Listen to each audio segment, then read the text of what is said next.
പെരുനിരച്ചാർത്തിനാൽ ചൂടിറങ്ങാത്ത കൊടുങ്കാടകങ്ങളും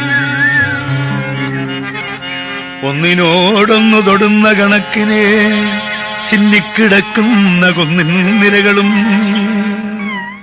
നോക്കത്തുന്ന ദൂരം വരെ പരസ്പരം തൊട്ടുതൊട്ട് കിടക്കുന്ന കുന്നിൻ നിരകൾ, കുത്തനെ നിൽക്കും കരിമ്പാറക്കെട്ടുകൾ, കുരിരുൾ മൂടിയ കുന്നിൻ വിളപ്പുകൾ, കുത്തനെ നിൽക്കും കരിമ്പാറക്കെട്ടുകൾ, കുരിരുൾ മൂടിയ കുന്നിൻ വിളപ്പുകൾ, ആകാശം മുട്ടു നിൽക്കുന്ന കരിമ്പാറക്കെട്ടുകൾ, അങ്ങ് പാതാളം വരെ താണു കിടക്കുന്ന അത്യഗാധമായ കുഴികൾ, ആ കുന്നിന്റെ അടിവാരത്തൊക്കെ വിശാലമായ പച്ച പുൽത്തകടികൾ, ആ പുൽത്തകടികളിൽ അവിടെ നീലസരസുകൾ, തീരത്ത് നിൽക്കുന്ന വൃക്ഷങ്ങൾ കണ്ണാടി നോക്കുന്ന മാതിരിയുള്ള നീല തടാകങ്ങൾ, നീലസരസുകൾ, ശ്രോത്രശിരകളിൽ നിരന്തരമായി ചുളമൂതുമേകാന്തത, ഏകാന്തത ഭരണം നടത്തുന്ന ഭീതിതമായൊരു വനപ്രദേശം,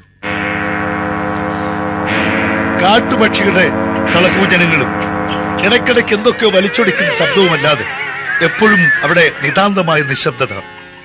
സഹ്യപർവ്വതത്തിന്റെ സാനുപ്രദേശമാണെന്ന് തോന്നാം. അല്ല, ഇത് മൈസൂറിനും മലബാറിനും കർണാടകത്തിനും ഇടയ്ക്ക് കുടുങ്ങിപ്പോയ ഒരു നാടാണ് കുടക് നാട്.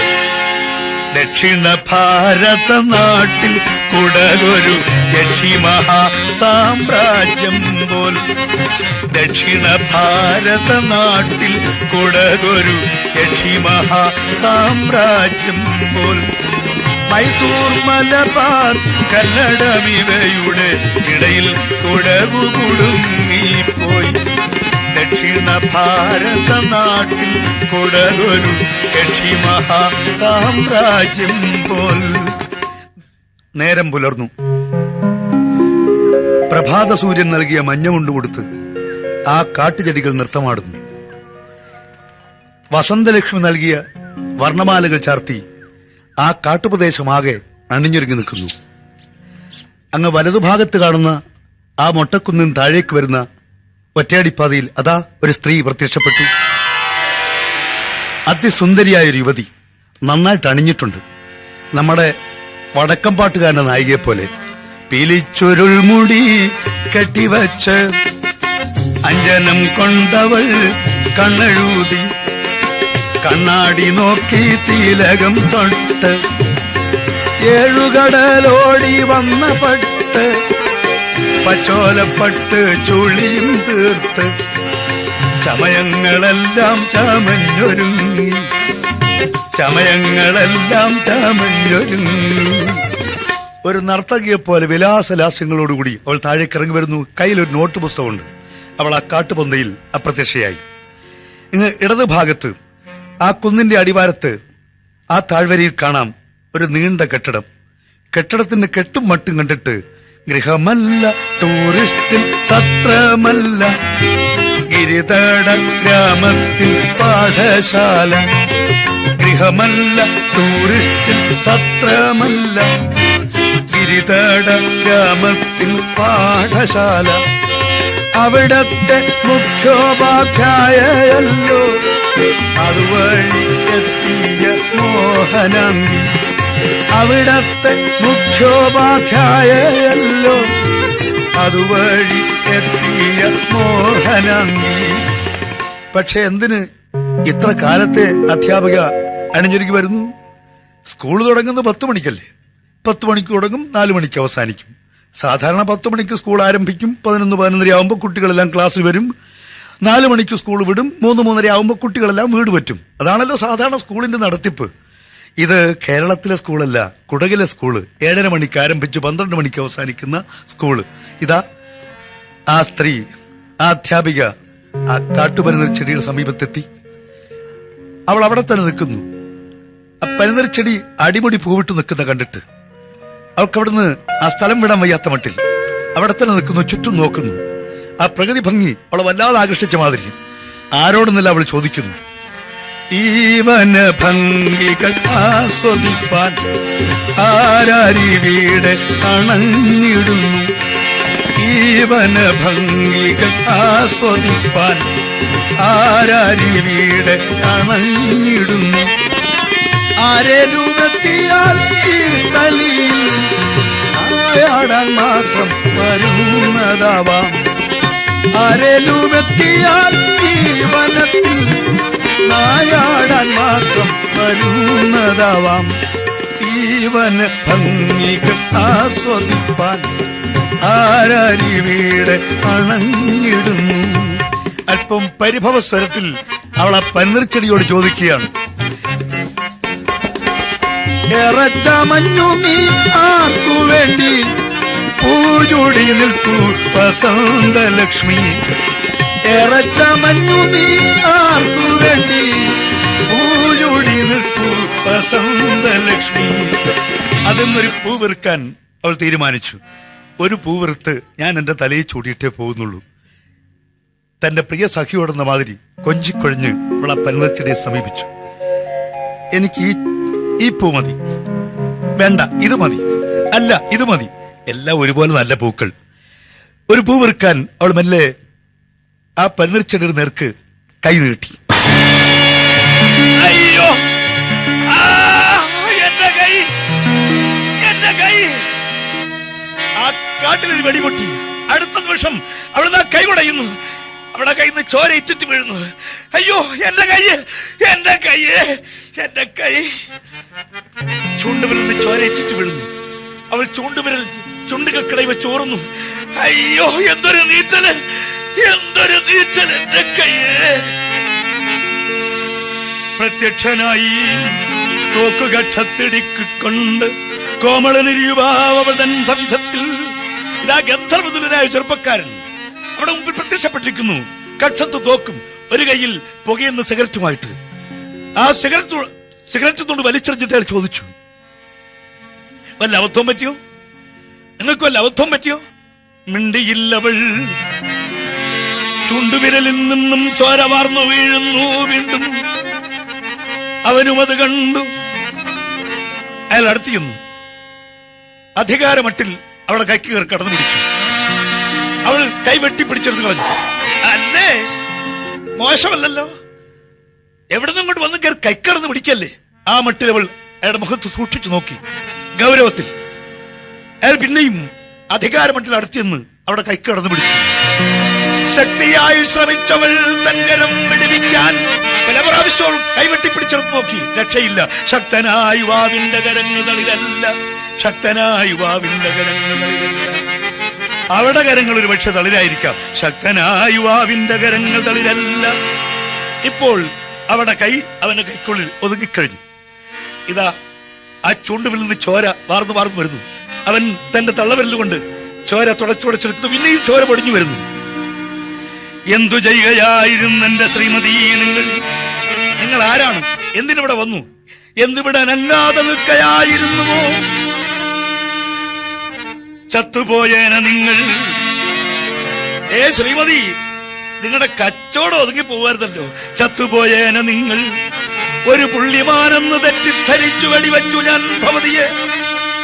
നിങ്ങളുടെ ഈ സാരിയാണ് എന്നെ ചതിച്ചത്. ഈ വെള്ളപ്പുള്ളികളുടെ നീല സാരി, ഈ സാരി അണിഞ്ഞ് പരിവർത്തിച്ചിട്ട് മറവിൽ നിങ്ങൾ നിന്നിട്ട് യാതൊരു സംശയവും തോന്നിയില്ല. ഒരു പുള്ളിമാൻ മാത്രമല്ല, ഒരു പുള്ളിമാൻ വെള്ളം കുടിക്കാൻ വരാറുണ്ടെന്ന് അറിവൈക്കുഴലുമായി വന്നു ഞാനിവിടത്തിൽ. എന്തു ചെയ്യുകയായിരുന്നു എന്റെ ശ്രീമതി നിങ്ങൾ? എന്തിവിടെ അനങ്ങാതെ നിൽക്കയായിരുന്നുവോ? എന്തെല്ലാം ചോദിച്ചിട്ടും ഒരക്ഷരോളം മിണ്ടുന്നില്ല. മിണ്ടിയില്ലവൾ.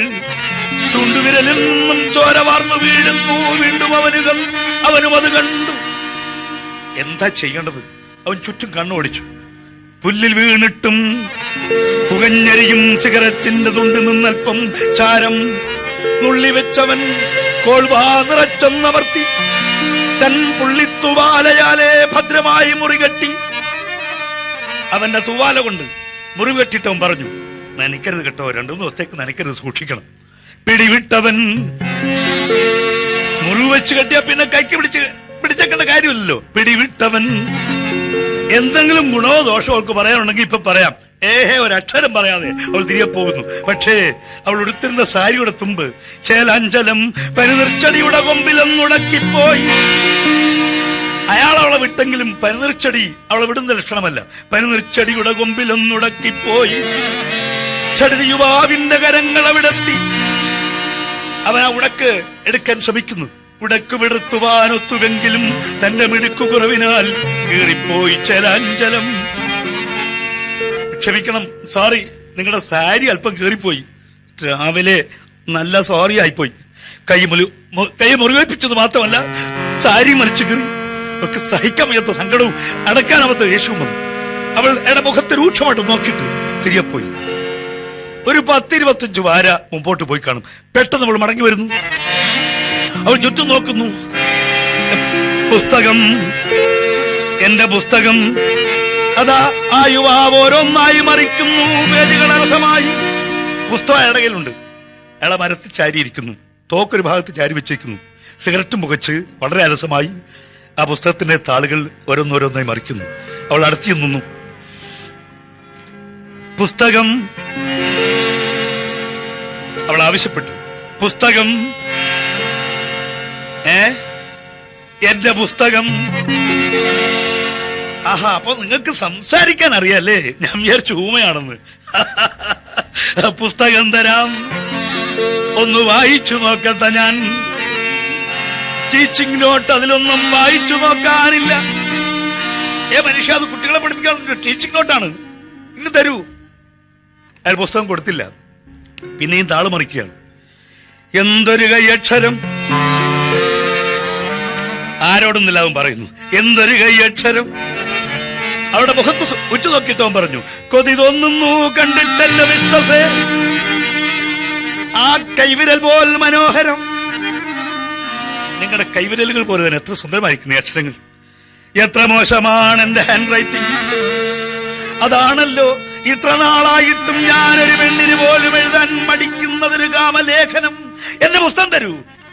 അവൾക്ക് വല്ലാതെ ദേഷ്യം വന്നു. പുസ്തകം തരൂ. മിസ്റ്റർസേ, നിങ്ങളുടെ മട്ട് കണ്ടിട്ട് നിങ്ങളിത് പിടിച്ചു കൊണ്ടുപോകുന്ന ഭാവമാണല്ലോ. പുസ്തകം തരാം. നാളെ നിങ്ങൾ ഇതിലെ വരില്ലേ? ഞാനത് വായിച്ചു നോക്കിട്ട് നാളെ തന്നേക്കാം. നാളെ ഞാനിതിലെ വരില്ല. എന്ത്? നാളെ സ്കൂൾ അവധിയാണ്. ഓഹോ, അവധിയാണോ? എന്താ കാര്യം?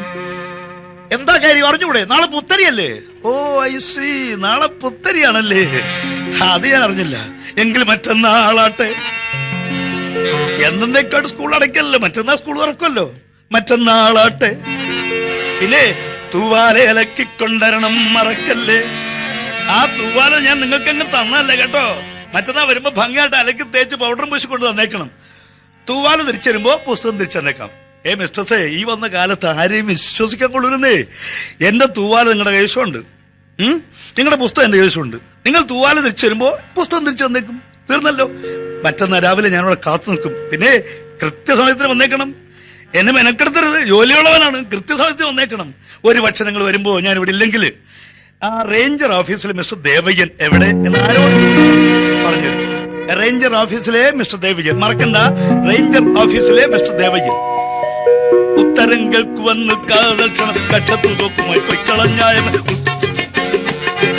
ഉത്തരങ്ങൾക്ക് വന്ന് കാതൽക്ഷണം കക്ഷത്തു തോക്കുമായി പൊയ്ക്കളഞ്ഞായവൻ. സത്യം പറഞ്ഞാൽ അവൾ അപ്പോഴാണ് ആ മനുഷ്യനെ അടിമുടിയും നോക്കുന്നത്. കണ്ടില്ലേ? തൂവെള്ള നിക്കറും തെല്ലു തുറന്നിട്ടു മാറിടം കാട്ടുന്ന ചെമ്പട്ടുമഞ്ഞനും ഒരു വേട്ടക്കാരന്റെ വേഷം. തുട പകുതി മുക്കാലും നഗ്നമാക്കി കാണിക്കുന്ന മറ്റുള്ള ഒരു തൂവെള്ള നിക്കർ, ചുവന്ന പട്ടുപന്യൻ, അത് നെഞ്ചത്ത് ലേശം തുറന്നിട്ട്, ഒരു കൈയിൽ തോക്ക്, മറുകൈയിൽ സിഗരറ്റ്. ആ മനുഷ്യൻ ആ കാട്ടുപന്തി മറഞ്ഞു. സിഗരറ്റിന് പുക മാത്രം അവിടെ ചുറ്റിപ്പറ്റി നിൽക്കുന്നു. അവൾ ചുറ്റും നോക്കിയതാ അവളുടെ കൈ നെറ്റിട്ട് വീണ ചോര ആ പൂവിലും പുല്ലിലുമെല്ലാം മേലാസകലം കോരിത്തെരിച്ചു. അവൾ അവിടെ പാട്ടിന് പോയി. നാളെ പുത്തരിയാണ്. പുത്തരി എന്ന് പറഞ്ഞാൽ നമുക്കൊക്കെ പുത്തരിയാ. പക്ഷെ കുടകില് പുത്തരി എന്ന് പറഞ്ഞാൽ ഓണം എന്നർത്ഥം. ഒറ്റ ദിവസത്തെ ഓണം. നമുക്ക് 5 ദിവസം ഉണ്ടല്ലോ. 5 അല്ല 365 ദിവസവും ഓണം ഉണ്ണുന്ന ഭാഗ്യവാൻ പോലുണ്ട്. അത്തരത്തിൽപ്പെട്ട ഒരു വീട്ടിലെ ചെറുക്കൻ ഈയിടെ അവന്റെ അച്ഛനോട് പറയുന്ന കേട്ടു. അച്ഛാ, എന്താ മോനെ? പടിഞ്ഞാറ്റേ നാരേണൻ കേട്ടോച്ചാ നമ്മുടെ പടിക്കൽ വച്ചനോട് പറയുകയാണ്. പടിഞ്ഞാറ്റേ നാരേണൻ കേട്ടോച്ചാ നമ്മുടെ പടിക്കൽ വച്ചനോട് പറയുകയാണ്. അച്ഛാ, കണ്ടം കളയ്ക്കാൻ പോകുന്ന പരമുച്ചാളുടെ മോനെ നാരായണൻ പടിക്കൽ വച്ചനോട് പറയുകയാണ്. അരമാസം ചെല്ലുവാനും അങ്ങോട്ടു ചെല്ലുമ്പോൾ തിരുവോണം ഇങ്ങോട്ടു വന്നു കേറും. തിരുവോണം വന്ന കാണാൻ അവരുടെ വീടെല്ലാം മറുമണം ചുറ്റിയടിക്കുമ്പോൾ അവരുടെ സാമ്പാറിൽ കഷണമാടുപ്പത്തങ്ങ് അവരെക്കാൾ പൊക്കത്തിൽ ചാടും പോലും പതയാറുമെണ്ണയ്ക്കകത്തു മുങ്ങിപ്പൊങ്ങി പപ്പടം പൊട്ടിച്ചിരിക്കും പോലും കരിമുണ്ടു മാറിയെന്നവരുടെ അമ്മച്ചി കരവച്ച കോടിയുടുക്കുമ്പോലും അച്ചാച്ചർക്കം തുള്ളിച്ചാടിക്കൊണ്ട് പറയാണ് തിരുവോണമുണ്ണും അവരുടെ ഉള്ളെല്ലാം പരമാനന്ദം കൊണ്ടു നിറയുമ്പോലും തിരുവോണമുണ്ണും അവരുടെ ഉള്ളെല്ലാം പരമാനന്ദം കൊണ്ടു നിറയുമ്പോലും ഓണം ഉണ്ട് കഴിഞ്ഞാൽ പിന്നെ അങ്ങ് ഇറങ്ങല്ലേ ഓണം കളിക്കാൻ. ദാ ഊഞ്ഞാൽ ഒരുക്കിയിട്ടിരിക്കുന്നു. അതിൽ കെട്ടിയിട്ടിരിക്കുന്നത് മടലല്ല, 2 പൂണും വെച്ച ഒലക്ക. പിള്ളേരെല്ലാം പുത്തനുടുപ്പും ധരിച്ചു വന്ന് ആ ഊഞ്ഞാൽ ചെന്ന് തൂങ്ങിക്കഴിഞ്ഞു. പ്രായം പോലും മറന്നിട്ട് 90 വയസ്സുകാരിയായ അമ്മുമ്മ, 2 കാതിൽ ഊഞ്ഞാലുള്ള ആ പാവപ്പെട്ട അമ്മുമ്മ, അവരും പ്രായം മറന്ന് ഓണം കളിക്കാൻ ഇറങ്ങിയിരിക്കുന്നു. മുനിവരന്മാർ വരവു കണ്ടു നൃപതീലേഖൻ.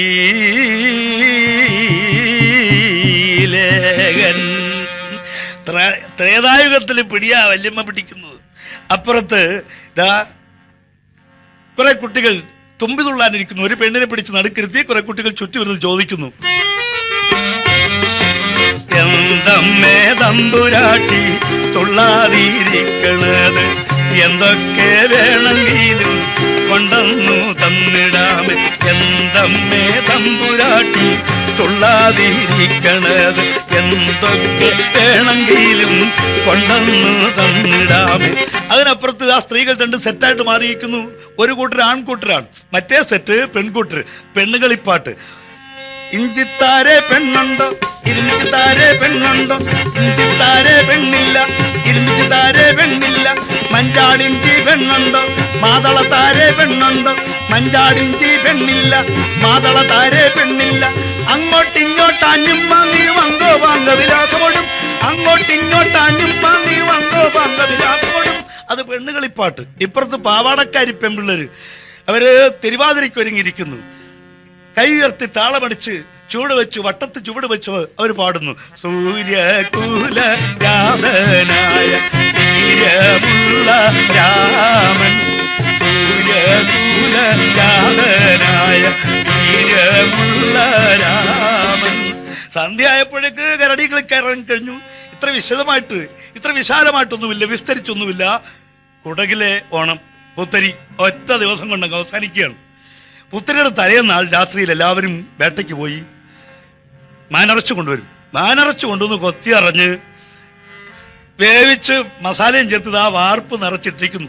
എന്നിട്ട് മൂക്ക് മുട്ടെ എല്ലാവരും മദ്യം സേവിക്കും, തലേക്കെട്ട് കെട്ടും, മുമ്പിൽ തുമ്പ് നിർത്തി പുറകോട്ട് വാലിട്ടൊരു കെട്ട്, എന്നിട്ട് മുട്ടോളമെത്തുന്ന കരിമ്പടം കൊട്ട് ഇട്ട് തപ്പുകൊട്ടും താളമടിയാട്ട് നിലാവുള്ള മുറ്റത്ത്, നിഴലുള്ള പൂമുറ്റത്ത് അവര് ആരംഭിച്ചു കഴിഞ്ഞു പുത്തരി ആഘോഷം.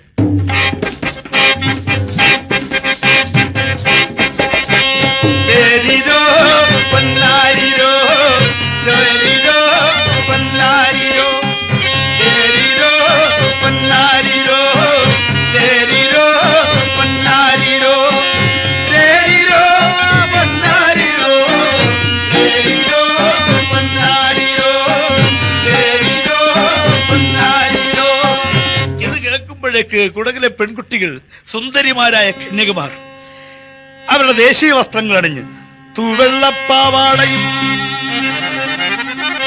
കുടകിൻ കസവണിച്ചേലുള്ള മേൽമുണ്ടുമായി മുക്തമാം മുടി മൂടി അഴകിൽ കടമിഴി എഴുതി തെളിവാർന്ന മൃദുവാം കടാക്ഷങ്ങൾ അറിയുന്ന തങ്ങികൾ.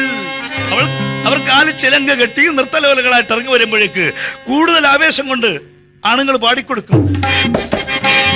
തേരിരോ പൊന്നാരിരോ, തേരിരോ പൊന്നാരിരോ, തേരിരോ പൊന്നാരിരോ, തേരിരോ പൊന്നാരിരോ, തേരിരോ പൊന്നാരിരോ, തേരിരോ പൊന്നാരിരോ, തേരിരോ, തേരിരോ പൊന്നാരിരോ, തേരിരോ പൊന്നാരിരോ. ആഘോഷത്തിൽ മതിമയങ്ങിയിരിക്കുമ്പോ ഒരാൾ മാത്രം ഇതിലൊന്നും രസം കൊള്ളാതിരിപ്പുണ്ട്. മറ്റാരുമല്ല, പാർവതി മിസ്ട്രസ്. പുത്തരി ഇന്നങ്ങ് തീരും, രാവിലെ സ്കൂളിൽ പോകണം. സ്കൂളിൽ പോകാൻ ഒരുങ്ങി ചെല്ലുമ്പോ എന്റെ ദൈവമേ, കാട്ടിൽ, ആ കൊടുങ്കാട്ടിൽ, കാട്ടിന്റെ ഒത്ത മധ്യത്ത് ഒരു ചെറുപ്പക്കാരൻ എന്നെ കാത്തു നിൽക്കും. അതോ ഒരു വിവേകമില്ലാത്ത ചെറുപ്പക്കാരൻ, കണ്ണ് വെട്ടിയ കൈക്ക് കിടന്നു പിടിക്കുന്ന ഒരു ചെറുപ്പക്കാരൻ. ഞാൻ പോണോ ഒറ്റയ്ക്ക മനുഷ്യന്റെ മുമ്പിലേക്ക്? ഇല്ല, ഞാൻ പോവില്ല. ആ നോട്ട് പുസ്തകം വേണ്ടേ? വേണ്ട, ഞാൻ വേറൊരു നോട്ട് പുസ്തകം എഴുതി ഉണ്ടാക്കും, അത്ര തന്നെ. എങ്കിലും മറ്റൊരു ചെറുപ്പക്കാരന്റെ തൂവാല നമ്മൾ അങ്ങനെ കൊണ്ടു നടക്കുന്നത് ശരിയല്ല. എനിക്കത് കൊണ്ടു കൊടുക്കണം. അങ്ങനെ അവിടെ മനസ്സിലും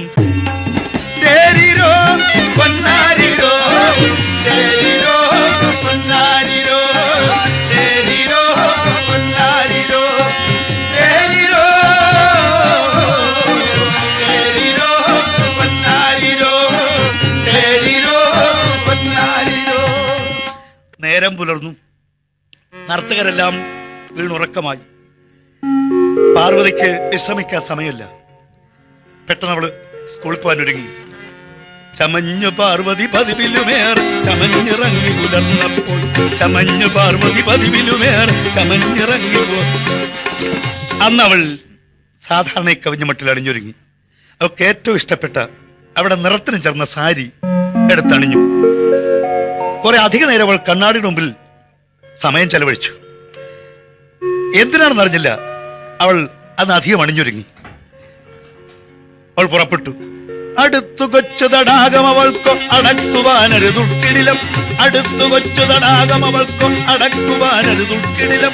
അവൾക്കുറപ്പുണ്ടവിടവിടെങ്കിലും അണഞ്ഞു നിൽക്കും ദേവയ്യൻ, അവൾക്കുറപ്പുണ്ടവിടവിടെങ്കിലും അണഞ്ഞു നിൽക്കും ദേവയ്യൻ. അവളെ തടാക തീരത്തെത്തി. വല്ലാത്തൊരു കിതപ്പോടെ ചുറ്റും കണ്ണോടിച്ചു. ഇല്ല ഇല്ല, ദേവയ്യൻ വന്നിട്ടില്ല. അവിടെ മുഖം പാടി. അവളാകെ പരീക്ഷണയായി. എറച്ചമഞ്ഞു നീ ആർക്കു വേണ്ടി പൂജോടി നിൽക്കൂ വസന്തലക്ഷ്മി, എറച്ചമഞ്ഞു നീ ആർക്കു വേണ്ടി പൂജോടി നിൽക്കൂ വസന്തലക്ഷ്മി. 2 ദിവസം മുമ്പ് അവൾ ആ വനസ്ഥലിയോട് ചോദിച്ച ചോദ്യം അവിടെ മനസ്സാക്ഷി അവളോട് ചോദിക്കുന്നു. എറച്ചമഞ്ഞു നീ ആർക്കു വേണ്ടി പൂജോടി നിൽക്കൂ വസന്തലക്ഷ്മി. പക്ഷേ ദേവയ്യനെ തിരക്കി അവൾ പോയില്ല. റേഞ്ചർ ഓഫീസിലെ ദേവയ്യൻ എവിടെ എന്ന് അന്വേഷിക്കാൻ അവൾ പോയില്ല. അവൾ അവിടെ പാട്ടിന് പോയി. ഒരു 10 വാരം മുമ്പോട്ട് പോയപ്പോ ഒരു വിളി കേട്ടു. ഏയ് മിസ്റ്റേഴ്സ്, നിൽക്കൂ, അവിടെ നിൽക്കൂ. അവൾ ഞെട്ടി ചുറ്റും നോക്കി. നിങ്ങൾ തന്നെ അവിടെ നിൽക്കൂ. പരിചയമില്ലാത്ത ശബ്ദം. നിങ്ങൾ തന്നെ അവിടെ നിൽക്കാൻ. ആളിനെ കാണാനല്ലേ, ശബ്ദം മാത്രം. 1 മിനിറ്റ് കഴിഞ്ഞില്ല, തൊട്ടടുത്തുള്ള കാട്ടുപന്നി ഇതാ മറ്റൊരു ചെറുപ്പക്കാരൻ പ്രത്യക്ഷപ്പെട്ടു. വേറൊരു ചെറുപ്പക്കാരൻ. എടാ, ഇവനെല്ലാം കൂടെ എവിടെ നിന്ന് കാട്ടിനകത്ത്? നീല ഫ്ലാനൽ സൂട്ട് ധരിച്ചൊരു ചുവന്ന ടൈയും കെട്ടിയിട്ട്, നീല ഫ്ലാനൽ സൂട്ട് ധരിച്ചൊരു ചുവന്ന ടൈയും കെട്ടിയിട്ട്, വരുന്നു കയ്യിൽ ക്യാമറ തൂക്കി വരുന്നു മെല്ലെ യുവാവേഗൻ, വരുന്നു കയ്യിൽ ക്യാമറ തൂക്കി വരുന്നു മെല്ലെ യുവാവേഗൻ. തനിധ്വരിയുടെ വേഷത്തിൽ തന്റെ മുമ്പിൽ ഒരാൾ പ്രത്യക്ഷപ്പെട്ടിരിക്കുന്നു. അവൾ ആ മനുഷ്യന്റെ കണ്ണിൽ ഉറ്റു നോക്കി. അല്ല, ദേവയ്യൻ തന്നെ. അയാൾ വേഷം മാറി വന്നിട്ട് തീരെ മനസ്സിലായില്ല. അയാളങ്ങ് അടുത്തിയെന്നു, വളരെ അടുത്തിയെന്നു. മിസ്സേ, അല്ല, നിങ്ങൾ ആളാകെ മാറിപ്പോയല്ലോ. കഴിഞ്ഞ ദിവസം നിങ്ങൾ കണ്ടപ്പോ ഒരു പുള്ളിമാൻ, യാതൊരു സംശയമില്ല. ഇപ്പോഴോ പുള്ളിമാൻ നിന്നൊരു ദേവതയായി വന്നിങ്ങു നിൽക്കും മത്സന്നിധിയിൽ, പുള്ളിമാൻ നിന്നൊരു ദേവതയായി വന്നിങ്ങു നിൽക്കും മത്സന്നിധിയിൽ. നിങ്ങളെ കണ്ടിട്ട് ഇന്നൊരു ദേവതയെ പോലെ തോന്നുന്നു. ഈ വിലയേറിയ വസ്ത്രമല്ല ഈ വിജന സ്ഥലത്താരു കാണാൻ, ഈ വിലയേറിയ വസ്ത്രമല്ല ഈ വിജന സ്ഥലത്താരു കാണാൻ. മിസ്റ്റർ, ഈ കാട്ടിൽ ഒരു മനുഷ്യനില്ല. നിങ്ങൾ വളരെ വിലയേറിയ വസ്ത്രം ധരിച്ചു വന്നിരിക്കുന്നു. എന്തിന്? ഇത് ആരെ കാണിക്കാനാണ്? ആരും കാണേണ്ടെന്റെ വേഷമൊന്നും, ആരെയും കാട്ടാനല്ലെന്റെ വേഷം, ആരും കാണേണ്ടെന്റെ വേഷമൊന്നും, ആരെയും കാട്ടാനല്ലെന്റെ വേഷം. പിന്നെ നിങ്ങൾ ഇത്ര മോടിയായിട്ട് അണിഞ്ഞിറങ്ങി പോവാ. നിങ്ങളൊരു മിസ്ട്രസ് അല്ലേ? എത്രയൊക്കെ ആയാലും ഇത്ര മോടിയായിട്ട് അണിയുന്ന കാര്യമുണ്ടോ? മോടിയായി പോകുന്നതെന്റെ ഇഷ്ടം, മോടിയായി പോകുന്നതെന്റെ ഇഷ്ടം, കാടിയതിലെന്തിനി സായിപ്പ് വേഷം. നിങ്ങളെന്തിനാ സായിപ്പിനെ പോലെ വേഷം അണിഞ്ഞ് ഈ കാട്ടിനകത്ത് വന്നിരിക്കുന്നത്? ഇതോ ഈ വേഷമിട്ടതിൽ എന്റെ ഇഷ്ടം, ആ വേഷം കാണുന്നതും എന്റെ ഇഷ്ടം. ഈ വേഷമിട്ടതിൽ എന്റെ ഇഷ്ടം, ആ വേഷം കാണുന്നതും എന്റെ ഇഷ്ടം. ആ സംഭാഷണം നീട്ടിക്കൊണ്ട് പോകുന്ന നല്ലതിനല്ല എന്ന് പാർവതിക്ക് മനസ്സിലായി. അവൾ പെട്ടെന്ന് മടിക്കുത്തുനിന്ന് ആ തൂവാല എടുത്തു. അവന്റെ തൂവാല എടുത്ത് അവന്റെ മുഖത്തേക്ക് ഏറ് കൊടുത്തു. ഇതാ നിങ്ങളുടെ തൂവാല, എന്നെ പുസ്തകം തരൂ, പുസ്തകം തിരിച്ചു വരൂ. മിസ്റ്റസേ ക്ഷമിക്കണം, വായിച്ചു തീർന്നില്ലീനിയും ആ പുസ്തകം, വായിച്ചു തീരട്ടെ തന്നുകൊള്ളാം. മിസ്റ്റസേ പോവാണോ? നിൽക്ക്. എന്തായി ഇരലിൽ മുറിപ്പാടുണങ്ങിയോ, എന്തായി ഇതെന്റെ ചികിത്സ നന്നോ, എന്തായി ഇതെന്റെ ചികിത്സ നന്നോ, വായിച്ചു തീർന്നില്ലീനിയും പുസ്തകം, വായിച്ചു തീരട്ടെ തന്നുകൊള്ളാം. അത് കേൾക്കാൻ അവൾ നിന്നില്ല. അവൾ ആ കുന്നിനപ്പുറത്ത് പോയി മറഞ്ഞു. പിന്നെ അടുത്ത ദിവസം മുതൽ പാർവതി മിസ്ട്രസ് ആ വഴി പോകുമ്പോഴൊക്കെ ദേവയ്യൻ നന്നായിട്ട് അണിഞ്ഞൊരുങ്ങി, നന്നായിട്ട് ഡ്രസ് ചെയ്ത് കയ്യിൽ തോക്കുമട്ട് അവിടെ ചുറ്റിപ്പറ്റി നിൽക്കുന്ന കാണാം. അവളെ ദൂരെ കാണുമ്പോൾ വിളിച്ചു പറയും, hello mistress, good morning, good morning, സുഖാണോ, സുഖാണോ. അവളെ രക്ഷം വേണ്ടില്ല, അവളവിടെ പാട്ടിന് പോകും. എന്നാലും യാതൊരു നാണമില്ല. അടുത്ത ദിവസം കാണുമ്പോൾ ഹലോ മിസ്റ്റേഴ്സ്, ഗുഡ് മോർണിംഗ്, സുഖാണോ, സുഖാണോ, അവൾ മിണ്ടാതെ പോകും. ഒരു ദിവസം അവളിങ്ങനെ കടന്നു പോകുമ്പോൾ കാട്ടുപൊന്തയിൽ പതുങ്ങി നിന്ന ദേവയ്യൻ മെല്ലെ കൈ നീട്ടി അവിടെ മുടിക്കെട്ടിലിരുന്ന ആ പനിനിർപ്പ് എടുത്തു കളഞ്ഞു. ഒരു സിംഹയെ പോലെ ഗർജിച്ചുകൊണ്ട് അവൾ തിരിച്ചു വന്നു. മനുഷ്യ, നാണമില്ല നിങ്ങൾക്ക്? ഒരു സ്ത്രീ ചൂടിയ പൂവെടുത്ത് സൗന്ദര്യം കാണുന്നു, ഒരു സൗന്ദര്യ ആരാധകൻ. നാളെ എവിടെങ്ങാനും കണ്ടാലുണ്ടല്ലോ, എന്റെ കാലിൽ ചെരുപ്പ് കിടക്കൊണ്ടു, ഈ ചെരുപ്പ് നിങ്ങൾ കരണം കുറ്റിക്കാൻ വെച്ച് കാച്ചു തരും. അവിടെ കാലിൽ ചെരുപ്പ് കിടക്കുന്ന 2 ദിവസം കൊണ്ട് കാണുന്നുണ്ട്, പക്ഷെ അതിന് ഉപയോഗം ഉണ്ടെന്ന് ഇപ്പോഴാണ് മനസ്സിലായത്. എന്താ നിങ്ങൾ മിണ്ടാത്തത്? വളരെ വാചാലമായി സംസാരിക്കുന്ന ആളാണോ? എന്താ മിണ്ടാത്തത്? എന്താ നിങ്ങൾ മിണ്ടാത്തത്? അയാൾ ഒന്നും മിണ്ടുന്നില്ല, അവിടെ മുഖത്ത് ഉറ്റുനോക്കുന്നു. അവന്റെ കണ്ണുകളിൽ നിന്നും വികാരത്തിന്റെ ശലഭങ്ങൾ ചിറകടിച്ച് അവളുടെ കണ്ണിലേക്ക് വരുന്ന പോലെ. അങ്ങനെ കുറെ നേരം നോക്കി നിന്നവൻ അന്നത്തെ പോലെ അവളെ കൈക്ക് കടന്നു പിടിച്ചുകൊണ്ട് പറഞ്ഞു, പാർവതി നിന്നെ ഞാൻ സ്നേഹിക്കുന്നു. എടാ നാശമേ, ഇത് നേരത്തെ പറഞ്ഞ പോലെ ഒരു സ്നേഹക്കാരൻ വന്നിരിക്കുന്നു. പാർവതി നിന്നെ ഞാൻ സ്നേഹിക്കുന്നു. അവിവേകിയാണു ഞാൻ മിസ്റ്റസേ, ഞാൻ വിവേകമില്ലാത്തൊരു ചെറുപ്പക്കാരനാണ്. അവിവേകിയാണു ഞാൻ, കഴിവില്ലെനിക്കൊരു കവിയെപ്പോലെ അന്തർഗതങ്ങൾ വർണ്ണിക്കുവാൻ. ഞാൻ എത്രമാത്രം നിങ്ങളെ സ്നേഹിക്കുന്നു പറയുവാൻ എനിക്ക് വാക്കുകൾ കിട്ടുന്നില്ല. വളച്ചു കെട്ടിച്ചൊല്ലാൻ വശമില്ലിതാ, നിന്നെ അതിഗാഠമായി സ്നേഹിക്കുന്നു ഞാൻ പാർവതി. പറയൂ നിനക്കെന്നെ ഇഷ്ടമോ? ദേവന്റെ കൈ മുറുകി പറയുക ഇഷ്ടമോ നിനക്കെന്നെ, പറയുക ഇഷ്ടമോ നിനക്കെന്നെ. മിസ്റ്റർ ദേവയ്യൻ, എനിക്ക് നിങ്ങളെ ഇഷ്ടമാണ് എന്ന് പറയാൻ വാക്കുകൾ കിട്ടും മുമ്പ് അയാളുടെ കരവലയത്തിനുള്ളിൽ അവൾ അകപ്പെട്ടു പോയിരിക്കുന്നതാണ് കണ്ടത്. അവൾ കുതിരച്ചാടി ഓടിക്കളഞ്ഞു. നിൽക്കൂ. അയാൾ പിന്നാലെ നിൽക്കൂ. തിരിഞ്ഞു നോക്കി അവൾ ഓടുന്നു, വെടികൊണ്ടൊരു മാന്നം പോലെ. അവൾ ദൂരെ ചെന്ന് മറഞ്ഞു. സ്കൂളിൽ ചെന്ന് കയറിയപ്പോ സഹാധ്യാപികമാർ ചോദിച്ചു, എന്താ മിസ്റ്റേഴ്സ്, എന്താ നിങ്ങൾ കഥയ്ക്കുന്നത്? എന്താ വല്ലതും കണ്ട് പേടിച്ചോ? ഇല്ലില്ല, അവിടെ ഒരു പാമ്പ് കടിച്ചോ. പ്യൂൺ വൈദ്യനെ വിളിക്കൂ. വേണ്ട, ഒന്നുമില്ല, സാരമില്ല.